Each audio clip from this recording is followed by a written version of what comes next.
تو هرزه‌ای هستی که باید حساب خیلی چیزا رو پس بدی. کثافت آشغال. یادته چه حرفایی راجع به ما مردا میزدی؟ تو باید تاوان تمام اون حرفا رو پس بدی. درود همراهان عزیزم. به کانال ماجراهای نهفته خوش اومدید.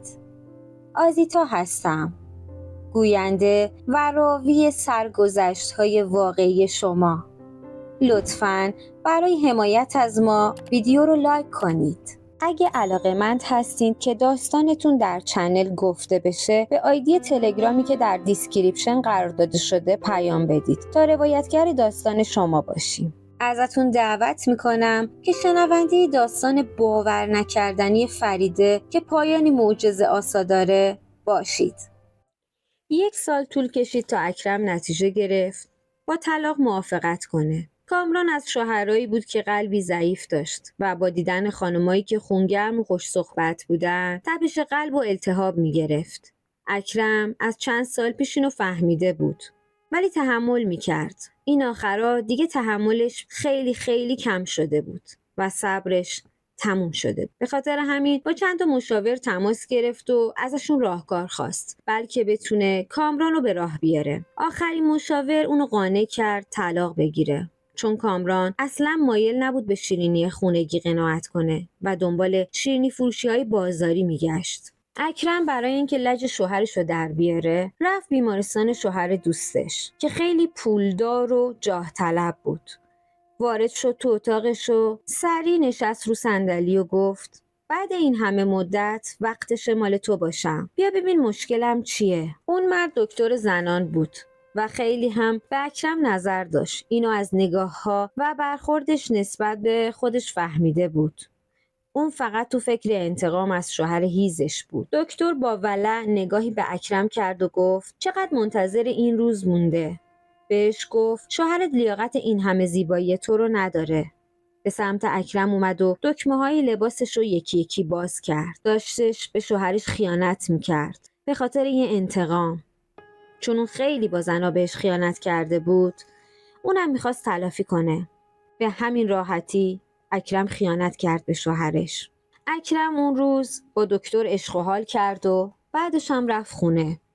اون حس سبکی داشت، انگار خالی شده بود. به همین راحتی.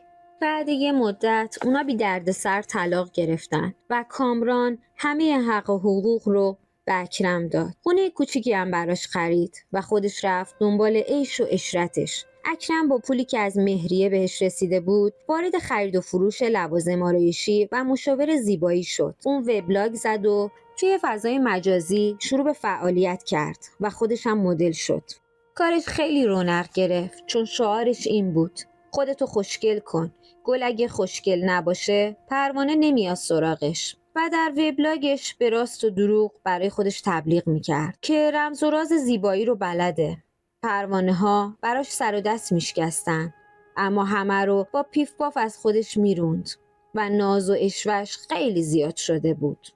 کار براش آموزش میداد به هیچ مردی اعتماد نکنن. از مردا بد میگفت و اونا رو آدمای بی ارزشی معرفی میکرد. یکی از روزهای آغاز بهار که خاک سبز و زرد و سرخ و آبی بود و پر از گلای رنگارنگ، یه دختر 15 ساله با آیدی دختر یتیم به اون پیام داد و گفت مدتی دارم به وبلاگت نگاه میکنم و تو اینستاگرام دنبالت میکنم. من عاشقت شدم. من مادر ندارم. مادر من میشی؟ اکرم دلش براش سوخت و پرسید مامانت فوت کرده؟ دختر گفت کاش مرده بود، کاش فوت کرده بود. وقتی 14 سالم بود من و بابامو ترک کرده. اکرم گریه کرد و گفت به خاطر چی؟ و دختر یتیم گفت با لگد زد تو دهنم، دندونم شکست. البته بابام بهترین آدم دنیاست، ولی من دنبال مهر مادری هستم. کاش تو مثل یه مادر به هم محبت کنی. از اونجا بود که دوستی اکرم و دختر یتیم کلید خورد. اسمش فریده بود. بین این دوتا عاطفه عمیق شکل گرفت. 2 هفته بعد پدر فریده به اکرم پیام داد و گفت من فرجی هستم. امروز متوجه شدم دخترم مزاحم شما شده. فریده به دلیل آسیبی که از مادرش خورده بیمار روانیه. اگه شما رو ناراحت کرده عذرخواهی میکنم. بهش گفتم دیگه حق نداره مزاحم شما بشه و اکرم گفت فریده دختر خوبیه. اون مزاحمتی برام نداشته. ما با هم دوستیم. از شما هم خیلی برام تعریف کرده. فرجی گفت اگه اجازه بدید میخوام شما رو ملاقات کنم و کمی درباره دخترم بیشتر با شما حرف بزنم. اکرم قبول کرد و در کافه‌ای که در بازار مبل بود به دیدن اون رفت. فرجی مرد 40 ساله خوشپوشی بودش که قیافه خشن و لحنی مهربون داشت. درباره همسر سابقش مدتی درد و دل کرد و از آسیب‌هایی که خودش و دخترش دیده بودن حرف زد و اکرم رو متأثر کرد و اشکش رو در آورد. فرجی عذر خواست که اونو ناراحت کرده. اکرم گفت دوست دارم به فریده کمک کنم. دلم میخواد ببینمش. حتی میتونم چند روز ببرمش پیش خودم. فرجی گفت لطف شما بسیار زیاده. خیلی ممنونم. اما این امکان نداره. چون فریده یه دختر عادی نیست. خیلی دروغ میگه. تخیلات عجیبی داره. گاهی خاطراتی تعریف میکنه که من میدونم دروغه. شک میکنم شاید واقعی باشه و من یادم رفته باشه. میگه وقتی 7 سالش بوده از طبقه 5 افتاده پایین. ولی شانس آورده و روی شاخه‌های درخت فرود اومده و طوریش نشده. یا میگه من یه بار میخواستم اونو بکشم. میگه یه شب خوابگردی کرده و رفته بیرون و دیده مردی داره بچه‌ای رو میکشه. با آجر زده تو سر اون مرد و بچه رو نجات داده. میگه با اجنه در ارتباطه و با یه جنی که ظاهرش زنونه است اما باطنش مردونه است ازدواج کرده. اکرم گفت چرا بچه رو پیش روانشناس نمیبرید؟ فرجی گفت قبول نمیکنه. خیلی لجبازه. نمیخوام بهش فشار بیارم. میترسم از خونه فرار کنه یا خدایی نکرده خودش رو بکشه. تا حالا 3 بار خودکشی کرده. اکرم گفت ولی فریده از شما خیلی تعریف میکنه. میگه شما بهترین آدم دنیا هستید. چه دلیلی داره خودکشی کنه یا بخواد فرار کنه؟ فرجی آهی کشید و گفت درسته اون منو خیلی دوست داره ولی یه وقتایی هم قاطی میکنه. کم بوده محبت مادری حالشو خراب کرده. چند بار به خاطر دخترم خواستم ازدواج کنم تا یه مادر داشته باشه ولی هر زنی رو انتخاب کردم مخالفت کرده. به جان فریده اصلا به خاطر خودم نیست که میخواستم ازدواج کنم. اکرم اونو تحسین کرد و گفت با فریده حرف میزنه و دلش میخواد که فریده رو ببینه. شب همون روز فرجی به اکرم تلفن کرد. حال فریده خیلی بد شده. هزیون میگه و همش شما رو صدا میکنه.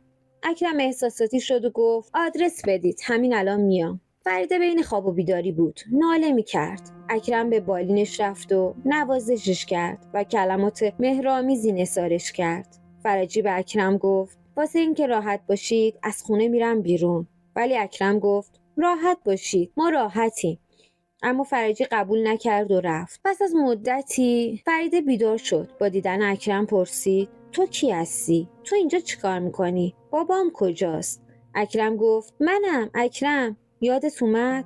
اما فریده گفت اکرم؟ نمیشناسم. نه یادم نمیاد. اومدی زن بابام بشی؟ بابام کجاست؟ اکرم موضوع رو براش توضیح داد. فریده گفت من تا حالا اصلا با تو چت نکردم. من نمیشناسم تو کی هستی. اکرم گفت باشه فکرتو مشغول نکن. شاید حافظت آسیب دیده که منو یادت نمیاد. فریده گفت حافظه من مشکلی نداره. بابام گولت زده. بابام یه قاتله. من خودم دیدم وقتی عمم مریض بود و اکسیژن بهش وصل بود بابام شیر اکسیژن رو بست و عمم رو خفه کرد. یه بار میخواست منو هم بکشه. مادرم رو هم رو اونقدر زد و اذیتش کرد تا مجبور شد قهر کنه و بره کرمان خونه مادر بزرگم. اکرم اونو نوازش کرد و گفت فکرتو با این حرفا اذیت نکن. من خبر دارم که مادر تو رو اذیت کرده و بابات مجبور شده طلاقش بده. اما فریده داد کشید و گفت مامانم منو اذیت نکرده. طلاقم نگرفته. اون قهر کرده. اکرم خواست چیزی بگه اما نگفت. چون فرجی اومد و گفت فریده جون خدا رو شکر که بیدار شدی. اکرم خانومو اذیت نکردی که؟ فریده به گریه افتاده بود و میگفت تو رو خدا بذار برم پیش مامانم. فرجی گفت باشه گریه نکن عزیزم. فردا میبرمت پیش مادرت و با اشاره به اکرم فهموند دخترش قاطی کرده. اکرم گفت اگه کمکی از من برمیاد بگین تا انجام بدم. میخواید فردا فریده رو ببرم بیمارستان؟ فرجی گفت نمیاد. فریده دست اکرم محکم گرفت و گفت به خدا من چیزی نیست. من روانی نیستم. بابام یه قاتله. منو اذیت میکنه. اکرم گفت آروم باش فریده جون. این همون باباییه که تو کلی ازش تعریف میکردی. فرجی گفت ببخشید مزاحم شما شدم ولی خوب شد اومدین و دیدین چه وضعیتی دارم. اکرم گفت من میرم و فردا میام. حتما بهش سر میزنم. لطفاً بهش محبت کنی. فریده با التماس میگفت نرو، من از بابام میترسم. 6 ماهه که منو زندونی کرده. فرجی اونو بوسید. از اکرم خانم خواهش کرد امشب پیشش بمونه و به اکرم گفت در حق من و دخترم این محبت رو میکنین؟ اکرم تو رو در وایسی مونده بود و گفت باشه میمونم. خیلی دلم میخواد به فریده کمک کنم. فرجی تشکر کرد و به اتاق دیگه ای رفت. بازی از نیمه شب بود. اکرم با صداهایی بیدار شد. دید فریده نیست. خواست بره دنبالش اما در قفل بود. از بیرون صدای فرجی و فریده رو شنید. فریده میگفت از این یکی بگذر. مثل اون 2 زن دیگه شیطون صفت نیست. ولش کن. بذار اون بره. اما فرجی میگفت این از همشون بدتره. تو اینستاشو دیدی؟ وبلاگشو دیدی؟ این علیه مردا حرف میزنه و زنا رو تحریک میکنه. من و تو کلی نقشه کشیدیم تا تونستیم بکشونیمش اینجا. حالا که به دام افتاده بذارم بره. فریده گفت ولی اجنه به من گفتن کشتن اکرم اصلا صلاح نیست. ولش کن. بذار بره. فرجی گفت هوسی که به وصالش و کشتنش دارم خیلی قویه. نمیتونم جلوی خودم رو بگیرم. برو زیر زمین با اجنه صحبت کن و قانعشون کن تا اجازه بدن من به وصال اکرم برسم و بعد خونشو بریزم زمین. اکرم دیگه صدایی نشنید. از وحشت میلرزید و نمیدونست چطور خودشو از این دام هولناک نجات بده تا اینکه صدایی در اومد و فرجی در رو باز کرد و اومد داخل اتاق. گفت فکر کنم حرفای من و فریده رو شنیدی. من خودم برای خودم وظیفه ایجاد کردم که زنهایی رو که مرد ستیز هستن مجازات کنم. فریده همکار منه. اون دخترم نیست. البته یه دختر روانیه که توهم داره و فکر میکنه با از ما بهترون ارتباط داره. من از توهمش سوء استفاده میکنم تا برای اهدافی که دارم کمکم کنه. اکرم با گریه التماس میکرد که اذیتش نکنه و بذاره اون بره. فرجی در قفل کرد و گفت هیچ فریاد رسی نداری. قبل از اینکه صبح بشه جونت رو میگیرم. در چند ساعتی که از عمرت باقی مونده آرامش داشته باش تا کمتر زجر بکشی. این برای خودت و من خیلی خوبه. فرجی اومد سمت اکرم. دهنشو با دستش گرفت و از پشت بهش چسبید. کاری از دست اکرم بر نمی اومد. لباسای اکرم رو پاره کرد و شروع کرد بوسیدن گردنش. تلاش و گریه های اکرم بیفایده بود. تمام لباسهای اکرم پاره شده بودند و به صورت کاملا خشن مورد حمله و تجاوز قرار گرفته بود. فرجی داد میزد. تو هرزه‌ای هستی که باید حساب خیلی چیزا رو پس بدی. کثافت آشغال. یادت چه حرفایی راجع به ما مردا میزدی؟ تو باید تاوان تمام اون حرفا رو پس بدی. و اکرم حتی توان داد کشیدن نداشت و فقط از خدا کمک میخواست تا شاید از این مخمسه رهایی پیدا کنه. تو این هیاهو فریده که دلش برای اکرم سوخته بود با سرعت به کلانتری رفت و ماجرای فرجی و اکرم رو خبر داد. اون به اتاقی که محل استراحتگاه سرهنگ آریا بود بردن و حکایتشو گفتن. افسر نگهبان گفت قربان انگار این دختر توهم داره و با افکار خیالیش میخواد وقت ما رو بگیره. اگه آوردمش خدمت شما واسه این بود که دستور داده بودین همه چیزو باید به شما اطلاع بدیم. آریو جواب اونو نداد و به فریده گفت بریم ببینیم تو خونتون چه میگذره. خونه نزدیک بود. وقتی رسیدن فریده در رو باز کرد و اتاقی رو که فرجی و اکرم تو اون بودن نشون داد و در زد. فرجی پرسید چی میخوای؟ فریده گفت اجنه چیزی به هم دادن و گفتن بدمش به تو. فرجی پرسید چیه؟ فریده گفت یه چیزی به شکل آدم خیلی بزرگه. فرجی گفت فعلا کار دارم بعداً نشونم بده. صبر آریو تموم شد و با یکی از لگدهای مخصوصش در رو باز کرد. اکرم رو دید که بیهوش روی زمین افتاده. فرجی با دیدن آریو چاقو کشید و به فریده گفت این نرخه رو از کجا آوردی؟ و به آریو حمله کرد. آریو که به سرعت عملش مشهور بود دست مسلح فرجی رو قاپید و پیچوند و اونو به دیوار کوبید. فرجی افتاد. آریو پاش رو پشت گردنش گذاشت. دستبندش رو از کمر باز کرد و به دست فرجی بست و به کلانتری بیسیم زد و آمبولانس و مأمور رو هم احضار کرد. فرجی به بازداشتگاه منتقل شد تا پس از تکمیل بازجویی به دادگاه اعزام بشه. اکرم رو به بیمارستان بردن.